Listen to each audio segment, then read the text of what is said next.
So, part 2, kasi kailangan ata nating magbigay ng hint kung paano nila i-resolve yung problema nila sa gobyerno. Kasi ang problema kasi nila kay ano yung sanitary na yan na hindi nila masagot-sagot. Nahihiya pa silang sabihin sa harapan kasi ang problema doon is yung umuupa sa amin na bar. At lahat kayo, tao man na nagtatrabaho sa gobyerno or politicians or hindi, ang sinisisi nyo is sila. Paano kung tignan niya kaya yung sarili nyo? Kung sexual addict kayo? Or yan ba ang hinahanap nyo sa buhay nyo? Yung kung lalaki kayo para maitusok nyo yung nasa babasa? Baba ng babae? Or kung babae kayo, yan ang ginagamit nyo para hawakan ng isang lalaki. Own interest, na sinasabi nila. Kasi pera, ang laking pera, pera sa utak, pera sa palad, pera sa damdamin, pera sa galaw, pera sa trabaho, pera lahat. Naging materialistic ang mga tao. Nawawala na ang tunay na essence ng buhay. Yung totoong dignity, moralidad, ang pinaglalaban, ang katotohanan. Kaya nagiging magulo na ang paano natin i-interpret yung truth na rules na in-implement ng ating gobyerno. Hindi nga natin ma-explain eh. Sinabi ko nga doon eh. Hindi rin nila ma-explain kung ano yun. Yan yung naririnig kong problema ng gobyerno na gusto nilang i-resolve. Pero, hindi nga sila gumagawa ng action para i-advise tayo. Gumawa ng edukasyon. Andyan ng social media, ang news, na please, mga tao, yung last na yan. Gumawa kayo ng paraan na i-educate yung mga anak niyo habang bata pa na hindi maganda yan. Kung kailangan idagdag ang Bible sa argument. Kailangan yan kahit gobyerno yan. Kaya nga, bigla kong dinagdag yung Bible, bigla niyang nasabi na, iba yung yan at iba ito. Hindi.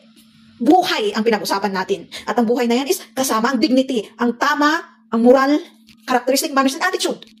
Kung magbibigay talaga kayo ng division na iba ito at iba iyan, walang mangyayari. Walang problema na ma-resolve. Kung ayaw niyong tanggapin ang Diyos dyan sa buhay niyo. At ayaw niyong i-add sa mga usapin, sa mga laws, sa mga kwento.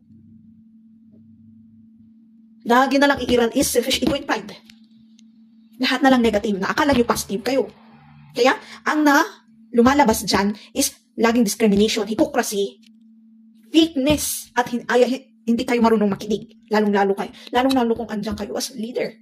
Hindi kayo marunong makinig sa mga tao. Hinaing na dapat iayos natin ang sarili natin at trabaho natin. Hinaing na kung iaayos namin ang sarili namin, kayo kayang nasa gobyerno, workers sa office, or politicians, iaayos nyo yung sarili nyo, or kami lagi ang mag-a-adjust, magbibigay ng patient control sa sarili namin para sa inyo. So doon ko pala nalaman na hindi ko kayang i-control yung anger ko sa kanila kasi sila mismo na pinagmumukha nila sa atin na magaling sila. Pero sila din mismo, hindi nila alam kung anong pinaglalaban nila. Anong klaseng kaayusan? Sila nga mismo. Hindi nila alam yung kaayusan na yan. Walang proper formality. Walang proper pag-uusap. Kung hindi man natin involve yung papers. Nasabi ko din sa captions, di ba? Na iba pa yung sinulat nila sa papel, yung report, kasi involved din ang police dito. Tapos, siyempre, binigay sa munisipyo. Iba yung sinabi nila na narinig namin. Kasi kami din, as the owner of the building, iimbestigahin namin yung umuupa. And, siyempre, i-relate namin sa sinulat nilang report.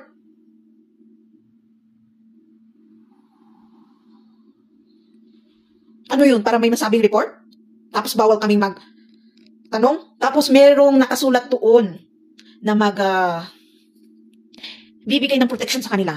Actually, yung mga galing sa munisipyo, may mga bodyguard daw silang pulis. So, ang kinuha nilang mga pulis na yan is protection nila. Para saan? Smack in the face. Na kung may irereklamo kayo na ganito, ganyan, gagamitin namin yung mga pulis para baka tendency ikulong or sabihin mo ng witness. Ako na alam ko nang ipaglaban kung anong tama, ang witness ko ay ang Diyos at ang sarili ko na alam kong lumalaban sa tama. Kaya nanginis ako sa mga taong, alam mo na ngayong pinaglalaban mo na tama, ginagaslight ka na parang gusto nilang idoktor na hindi yan yung tama. Lalong-lalo yung gobyerno, kaya tumaas din boses ko dun. May part na nagtaasan kami ng boses. Pero doon ko din mapansin na sila pa mismo dapat ang nakakaalam, i-light na sinasabi nila. Sila pa mismo yung andun para magtrabaho doon. Kaya, as much as possible, let's pray na from the next generations, kung hindi nangyari ngayon, yung mga workers doon is hindi galing sa kapit-kapit. Minsan kasi yung workers sa gobyerno is yung kapit eh. Kundi yung mga taong tama na tao or righteous people na ang iniisip ay hindi pansariling interest, kundi panlahatan. Hindi dahil malaki ang sweldo. Kasi nga gobyerno yun, di ba? Yun ang yung lagi ko naririnig nung nag-school ako. Magsi-CS ako kahit ganito yung course ko. Kasi pwede pag mag-exam ka ng CS, di ba? Pwede kang pumasok sa gobyerno as worker. Kahit anong position. Basta nakapasa ka doon. Kahit nga 82 units ata yun. Basta nakapasa ka sa CS, pwede kang kunin. DSWD, office worker, secretary ng ito. Lalong-lalo kung kilala mo yung itong politician or worker na to, kamag-anak or friend or lagi mong ina-uplift tong taong to. Kaya nga, minsan, pangit din yung validation na yan eh. Kasi ginagamit yan pang sip-sip. Walang, balance. Meron silang sinulat na pag, may babayaran ka. Ano yun? Pati tax, pinamumukha sa atin, na sila ang Diyos dyan sa gobyerno. Nahawak nila ang buhay natin, na itong mundo sa kanila, sila ang gumawa. Ang ginagawa talaga ng Diyos is 3D dimension consciousness, control, division, walang unity. Kung akala nila unity yung ginagawa nila, tumutulong sila sa tao, lalo nilang nilulugmok na ang mga tao sa problema. Sila kasi mismo yung, lalo-lalo kung yung worker na yun is umiiral sa greed, envy, and jealousy, maapektuhan yung trabaho niya. Lalo-lalo kung ayaw kanila. As being the chosen one, sabi nga nila, makakamagnet ka ng tao na mga may jealous sa'yo, envy, jealousy, lahat ng hindi magandang karakteristik na magiging laban sa'yo. Seems so familiar. So ngayon na baka isa ka sa awakened or enlightened, parang may napapansin ka na, parang may against sa'yo, and pati yung mga ginagawa ng ka-workmate mo, family mo, or sa neighbors, or etc., maniwala ka na dyan.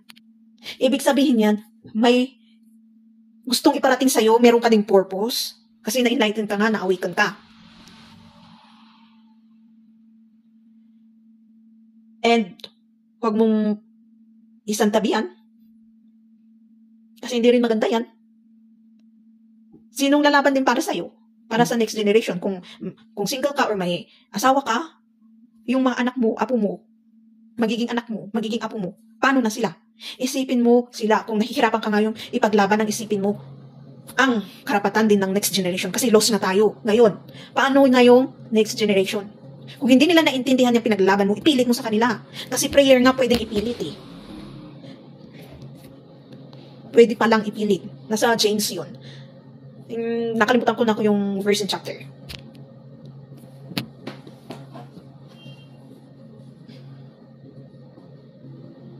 Na kung aano pa nila sa mukha mo yung attorney, ganyan, or etc., who cares? Basta ang ilaban yung karapatan at tama. Basta walang nanapak. Kasi, actually, alam ko na yung differences ng iinit yung ulo mo, tapos bigla kang kukuha ng bagay para magwawala at pupunta ka para pasapakin yung taong yun. And yung nag-raise ka lang ng boses kasi naiinis ka, nagagalit ka. Sinasabi mo na nga yung totoo. Parang gumagawa pa sila ng paraan para masabing hindi yung totoo. Or sinasantabi. Or kunwari sinagot nila. Sa pagkakaintindi, hindi nga nila sinagot eh. Diba? So pag pupunta tayo dito kung bakit ang isang tao is nakakagawa ng krimen kapag galit sila. Pag kunwari nasaktan mo sila at natamaan yung selfish ego and pride, lalong-lalo kung hindi pa nila naayos yung sarili nila, yung na-heal ang pains and traumas nila, Yan, kaya nakagagawa sila ng krimen. Or ginagamit nila yung kamay para manapak or mang-abuse ng kapwa. And, yan, yung mga gumagamit ng mga bagay or kung sa pulis, lagi natin nababalitaan na yung pulis biglang bumunot ng baril para i-implement ang fear sa ano na yun, tao or biglang pinutok. Umiral ang ego. Or dahil lang sa sinabi ng tao na to, biglang uminit yung ano, may ginawa na action.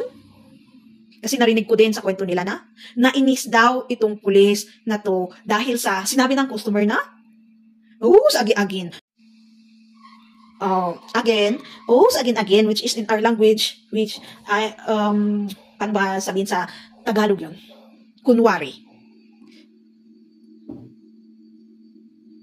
Kasi, kahit walang pinag-aralan yan, merong observation ang tao. Ginagawa nyo lang dahil walang pinag-aralan, tanga yan, walang alam yan. Or kunwari, kung wala silang confidence and courage na ipaglaban ang sarili nila, tanga yan. Yan ang illusions and delusions na pinapaniwalaan ng mga taong ginagamit ang professions nila or yung paniniwala na walang alam ang isang tao or tinitik advantage na iniisip na walang kwenta yung taong to. Kaya nga, the dangerous part is, ikaw mismo na educated na tao. Ikaw pa mismo ang number one na magmamak sa kapwa mo at man titingin ng mababa. Yan ang isang tawag na pagyayabang. Tinitignan mo ng mababa yung kapwa mo. And pag i-relate natin sa biblical, love your neighbors, love your brothers and sisters. Pag umiral ka talaga sa ego and pride, hindi mo yun ma-apply yung love your neighbors, yung mababalance. Love your brothers and sisters. Understand them. Be patient. Even praying yourself and others. Kahit maniwala sa katotohanan na sinasabi nila. Ang gusto mo lang paniwalaan is yung katotohanan na gusto mong paniwalaan.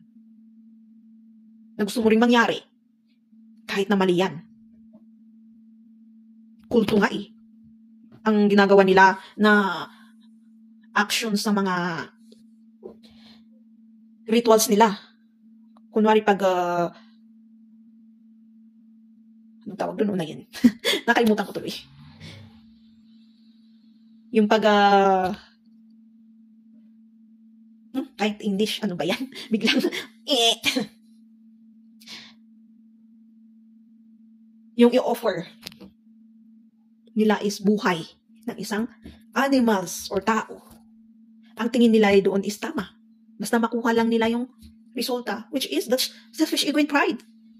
So, pag kinurik mo sila, gagawa sila ng paraan para even leading your own life and adding even someone.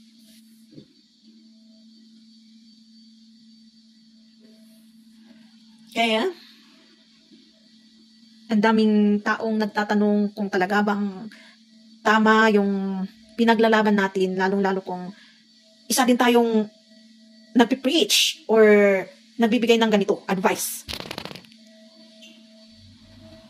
Kasi dahil sa awakening and enlightenment. And sa selfish ego and pride.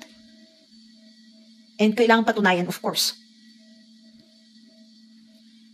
And pag napatunayan, iba na yung hanggang sa huli is hindi mo paniniwalaan. Napakalakas na talaga ng selfish ego and pride, nakain ka na ng buhay.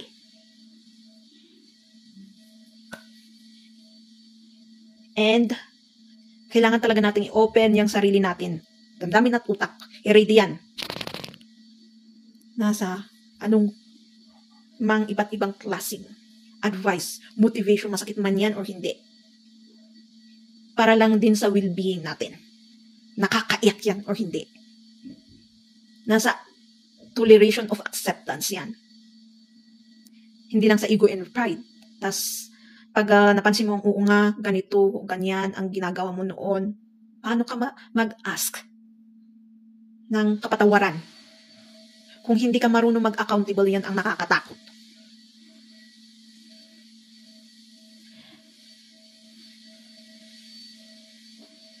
Yung tatakbuhan mo na lang yung problema sa spiritual, which is gagawa ka ng convincing sa self. Yan yung tinatawag nilang spiritual jail.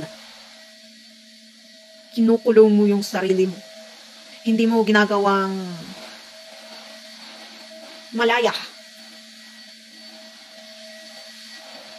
Kasi ang totoong malaya, positive man or negative yan, kaya mong pakinggan, question yan or hindi.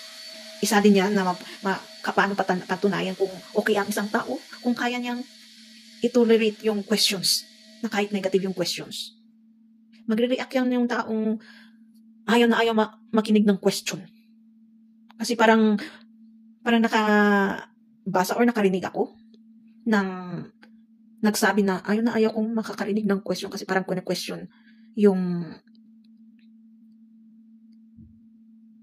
sino ako, pagkatao ko. Parang pati kaluluwa ko, numunuot.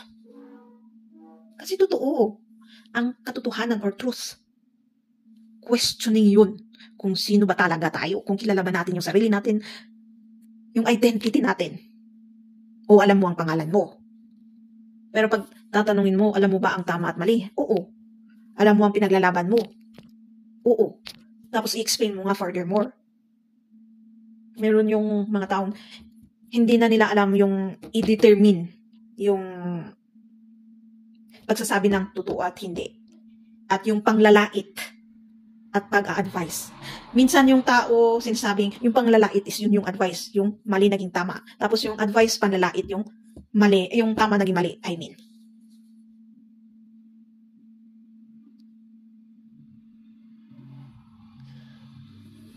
Kaya nga, dami talaga nating stages of awakening and enlightenment. Opening of the processes para ma-balance din yung sarili natin. Makuha yung courage, totoong courage and confidence. At yung tama talaga is mailaban natin. Kasi totoo yung gaslighting na tinatawag nila. Or isinasantabi. Hindi nakikinig. Ayaw pakinggan. Parang sinishame ka. Yan, sinishame ka. Pinoproject. Yung kailangan gustong marinig is yung gustong marinig lang. Kaya yung reaction nila is nakakadismaya. Na matatanong mo din, lalong-lalo kung yung mga taong yun mo naranasan is yung educated mismo. Educated people. Pero sila pa ang gumawa ng mga ganun. So, actually, lahat ng sharing, chismis or testimonial. Pero depende rin sa taong nakikinig kung gagawin niya yung aral or i-chismis lang din niya na alam mo si ganito, ganyan. Yung hindi magandang chismis. Sometimes, mas magandang i-appreciate ang devil actually or evil energy. Kasi dahil sa kanya, isa siya sa dahilan kung bakit nagiging malakas ang tao, nauunawaan kung bakit ganito ang isang tao, lalong-lalo pag sa wickedness or hindi tama or mali. Yung parang hindi mo maintindihan na ano kaya purpose ng evil. Meron din ba siyang pain syndromes na hindi ano-ano or at tool para gamitin actually natin bilang tao para mag-mature and mag-grow. Then may balance natin ang sarili natin at makuha yung totoong courage and confidence. Then may laban talaga natin yung tama. Paano kung yan yung talagang tool ng evil? Pero naintindihan ng iba is a tool for them to use and be against themselves and others. To be wicked to others para maging masama sa sarili at sa kapwa. Yan yung mga immature na sinasabi natin, hindi nag-mature. Kasi paano masasabing mature ang isang tao with an adult body kung siya mismo ang gumagawa ng kasamahan para sa kapwa niya at sarili niya? Nag-iisip ba ng tama yun? Parang yung bata na nagle-learn, mas maganda pa yung totoong bata, na nagle-learn siya kung ano ang tama at mali, pero paano yung adult na yun, na nag-ano naman siya sa stage na yun?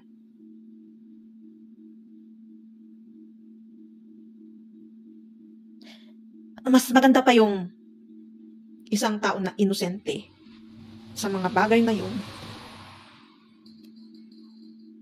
Ang paano kasi tayo naaawikan sa mga maling gawain ng tao, sa mga ginagawa nilang hindi maganda sa harapan natin at sa atin. Naaawikan tayo sa totoo or realidad sa buhay.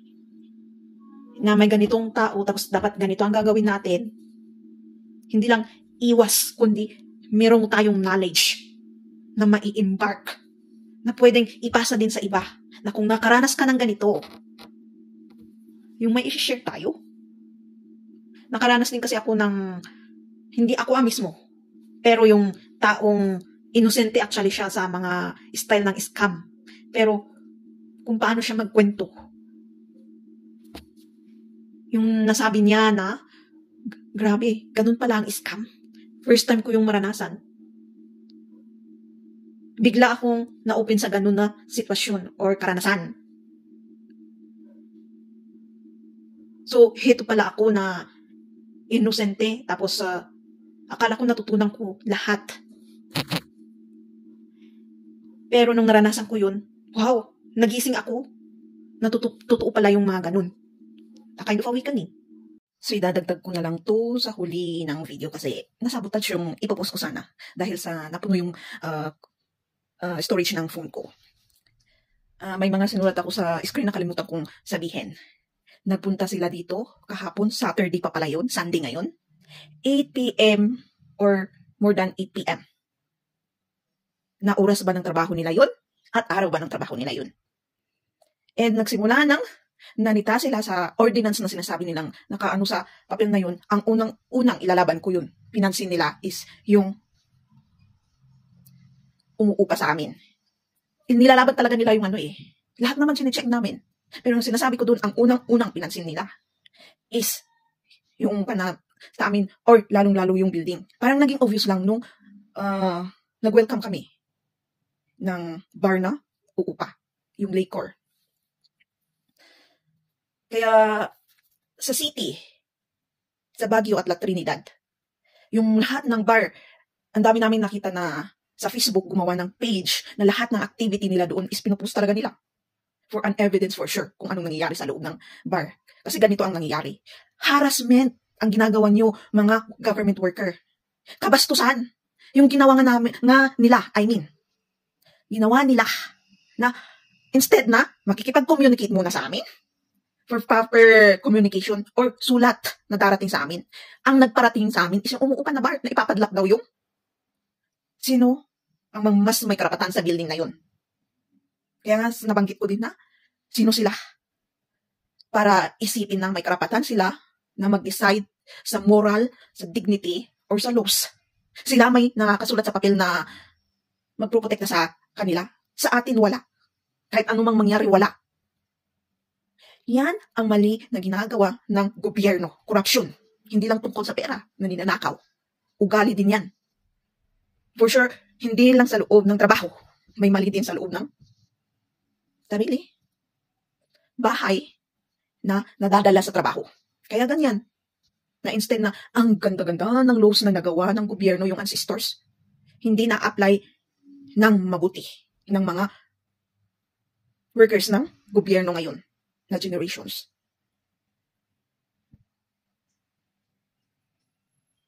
Lahat pag itagpi-tagpi mo yan, ang lakas ng harassment, ang lakas ng kabastusan, ang lakas ng, gusto pa nilang i-shame ka, na gagamitin nila yung educated professional diploma nila. And, harap-harapan na talaga kasi ngayon Di ba kasi, ngayon, na nandun na tayo sa shifting ng bagong pagbabago or new beginning. Lahat yan. Kaya kung anong napansin mo na kay konting kabastusan, paniwalaan mo yan. Harassment ng isang tao. Private government or kahit anong profession yan, pero bilang isang tao. Yung alam mo, yung iniisip mo na dapat patas ka sa bawat tao. Walang pinag-aralan man yan or may pinag-aralan. Or paano ka makipag-communicate sa kapwa mo. Pero sila, ang kapal nila. Ang kapal-kapal nilang ipamukha na ganun sila. Minsan nga baka hindi nila alam na ganun sila. Pagka-isa sila sa parang zombie or sleeper walker na tinatawag nila na hindi sila awakened. Pero alam nilang tama at mali. Kaya kung kaya natin, paparelize sa kanila na tama ba talaga yung tahak na dinadaanan nila? Na nasa formality ba na pinagsusulat nila sa papel? Pero ina-apply ba talaga nila? Parang spirituality, di ba? Ang daming magko-question sa iyo kung sinasabi mong ginagawa mo ito. Actually, paano mapapansin na ina-apply ng isang tao through spirituality? Yung dati, ganito siya, pero bigla siyang nag-iba.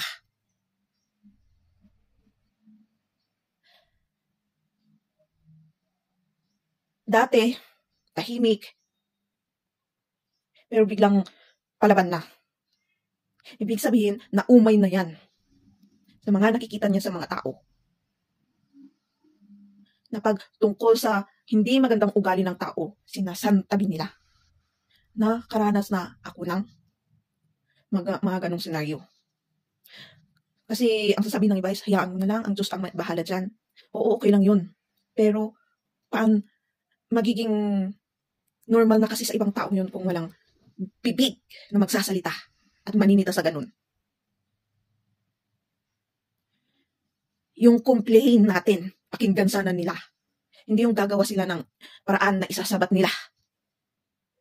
Gaslighting yun eh. Yung makikinig din sila. Yung isa doon, sa dumating na government worker, may bar din pala. Pero ginagawa kaya niya yun din yung curfew na yun? Impossible. Kung umuupa ka. Lalong-lalo kung umaga, napapansin namin na hindi na masyadong umiinom na mga tao sa umaga. Parang may effect din yung shift eh. Dati, ang daming umiinom sa umaga. Tapos, pag naglalakad ka sa labas, may nakikita kang lasing na pasuray-suray maglakad. Pero, hindi na. Gabi mo lang talaga sila makikita.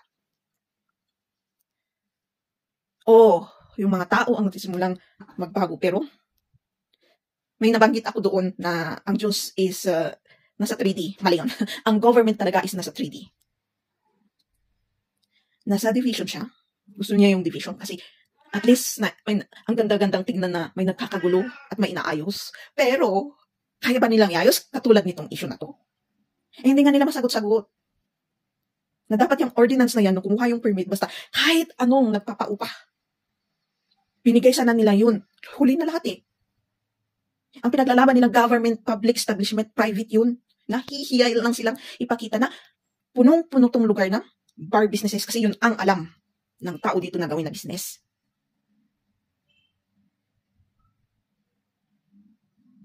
Napos ko actually ito noon.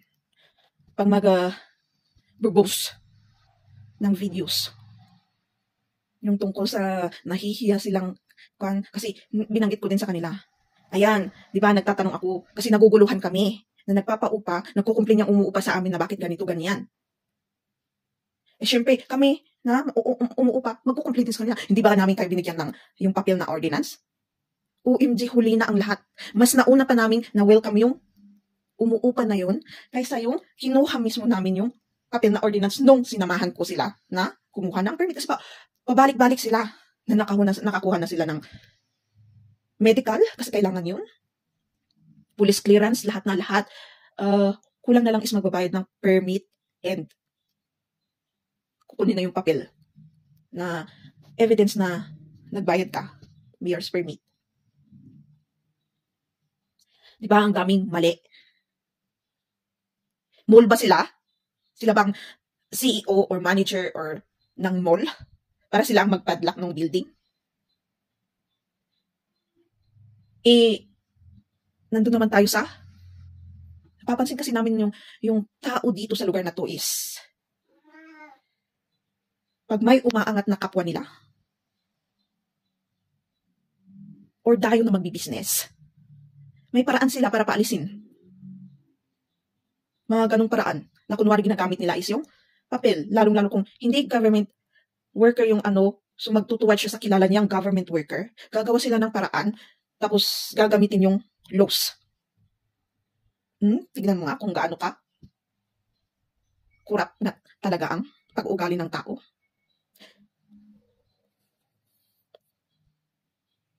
Grabe, naturingan silang may pinag-aralan. Formality, hindi nila alam. Proper communication, hindi nila alam. Kaya meron silang reaction na, or sa mukha nila is ganun, na nahihirapan. Kailangan talaga nila ng psychological. Bakit sila pumunta doon as mag-work kung hindi nila kaya ang complaint ng tao? Punta sila ng city, mas malala. In the public, umagang-umaga pa. Sisigawan talaga ng tao yung government worker na yan. Lalong-lalo kung alam nilang nasa tama silang lugar.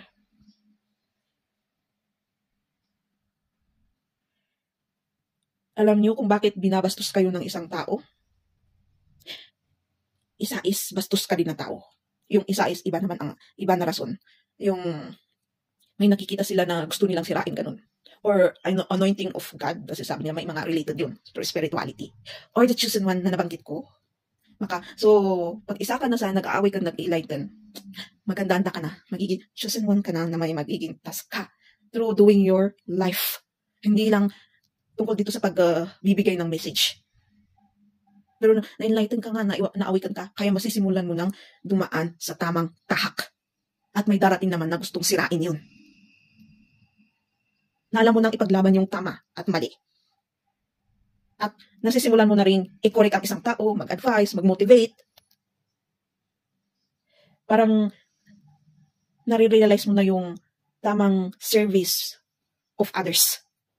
Not only of yourself. Pamilya, kaibigan, neighbors, or kasalamuha sa ibang lugar kung may pupuntahan ka. May magpapamukha yung madaling isiphon ng evil energy para sirain yun. At ibalik ka sa dati, sa 3D dimension. Kung sinisimulan mo nang pumunta sa 4D dimension, kung andun ka sa 4D dimension, pupunta sa 5D dimension consciousness.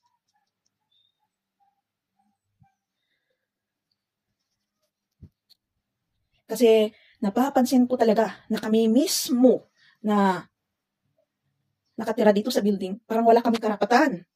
Kami ang naghirap.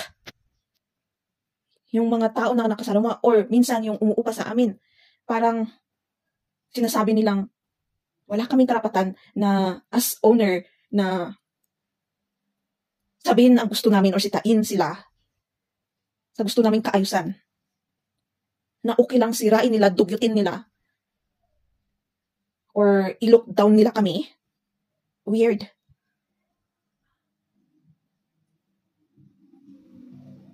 Sila nga mismo minsan, hindi sila marunong tumingin ng worker nila. Minsan kasi, pag gumagawa ka ng business, ang kukunin mong worker, tingnan mo kung hindi sila ang dahilan para masira yung business mo. Minsan, wala yung boss, pero yung worker mismo ang bastos. Wala, masisira yung business mo. Kaya, sa proper businesses, pag interviewin mo sila, dapat marunong ka rin hindi sumitay. Tumingin. Parang gagamitin mo psychological. Kung sabi niya mabait siya, masunurin siya, hardworking siya, na yung words na nilalabas niya is sakto lang sa. Kaya nga minsan, di ba, sa isang establishment na business is nag-ano sila ng training muna bago sila maging regular. And isa sa ngayon na mangyayari is magdadagdag ako ng warning.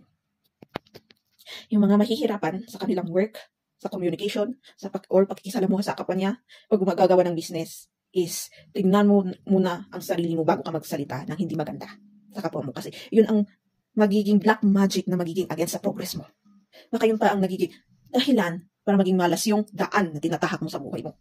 Lagi kang nakakasalungan na bastos sa'yo, laging may problema sa loob ng pamilya, or yung business mo biglang hindi na progress. Kung paano kasi tayo mag-isip na sa kapwa natin. Babalik siya agad kasi, directly. Paano tayo magsalita sa kapwa natin?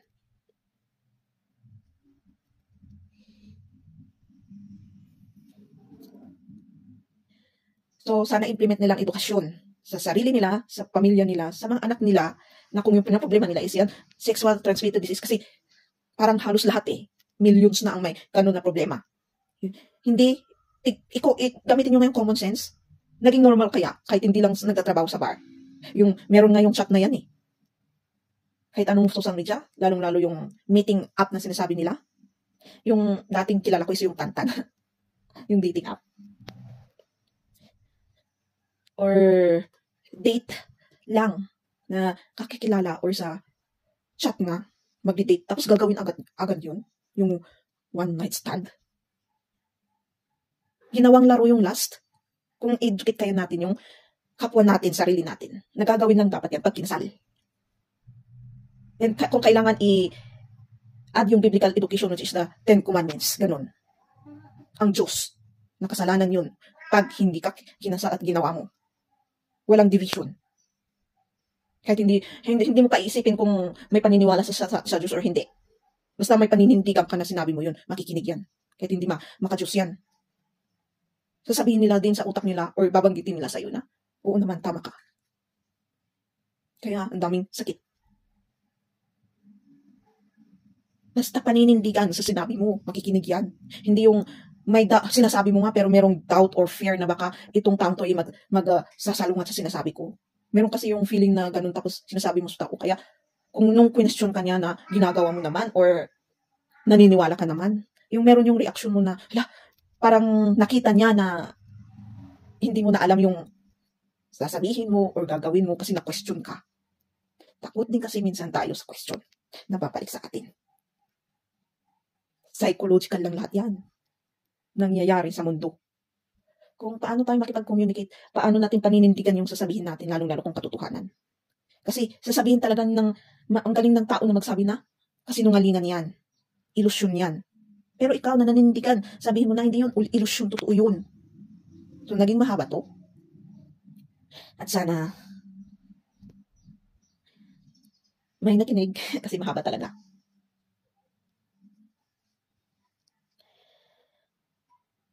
And, kung isa ka na sa mga taong na-awaken, na-enlighten na, kaya natin yan.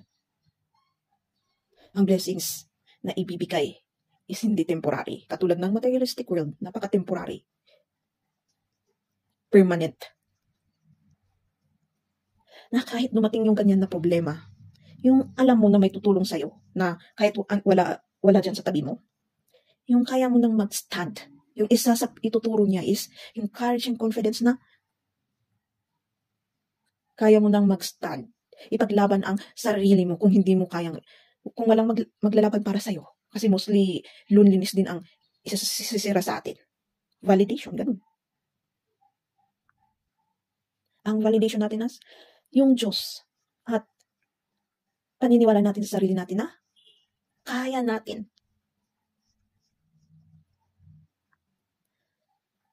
Na gawin kahit yung ilaban yan. Kahit wala ngang papel Kasi through words, contract na yun actually. Kung anong promise mo sa Diyos na magbabago ka, contract na yun. Pag sinira mo yun, of course, alam mo ng consequences. Pero pag alam mo mag-accountable na sinira mo yun, alam mo na rin ang consequences. Maganda. Kasi nag-accountable ka nga. Kaya maganda rin yung meron kang accountability, acceptance, or repentance. Reflection na rin. Kasi habang nag-accountable ka, meron na rin naman na yung reflection doon. So, mahaba na ulit to. Thank you for hearing me and having this time with you. Sa may natutunan ka and pag dumaan ka sa FYP mo, for sure, meron siyang gustong ipahiwatig na mangyayari within the future. Yung future na yan is baka kinabukasan, next week, or nangyari na, and time to reflect. Or the present moment. Good luck sa atin and God bless.